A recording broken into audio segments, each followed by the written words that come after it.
તમારે આનો જવાબ તો આપવો જ પડે. તમને આ કલમ 16(1) માં કઈ સત્તા છે અધિક કલેક્ટરને કે એ આ નોટિસ આપી નોટિસ શકે? કાઢે? કલમ 16 જોવડાવો ને તમારી પાસે, ટેલિગ્રાફ એક્ટ મંગાવો તમારા જુનિયર પાસે. સાહેબની સૂચના મુજબ પછી જ નોટિસ કરે. નહીં તો તમે ક્યાંમાં લખેલું કે સાહેબની સૂચના મુજબ મળ્યું છે? જિલ્લા મેજિસ્ટ્રેટ જ્યારે ફાઇલ ઉપર નોંધ ઉપર મંજૂરી આપે તો એના વતી નોંધ ઉપર જ્યારે ફાઇલ ઉપર મંજૂરી હોય જિલ્લા મેજિસ્ટ્રેટની તો અધિક જિલ્લા મેજિસ્ટ્રેટ એના વતી નોટિસમાં લોકોને બોલાવી શકે. ભાઈ, પણ હવે સ્ટન્ટ જ કરવો છે બધાને બોલાવી. ના, ના, તો બધી ચર્ચાનો meaning નથી. સાહેબ, મારી વિનંતી છે, આપણે જે આપવું એ આપો.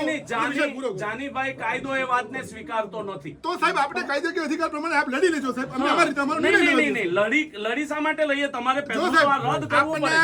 આપના અધિકાર આપની જગ્યાએ યથાવત છે, અમારા અધિકાર અમારી પાસે છે. તમારો અમે અમારી અધિકાર જ કાર્યવાહી નથી. કરશું, આપ આપની તમારો કાર્યવાહી અધિકાર કરજો. જ નથી. અમે અમારી કાર્યવાહી કરશું, આપ આપની કાર્યવાહી કરજો. તમારો અધિકાર જ નથી આ નોટિસ આપવાનો.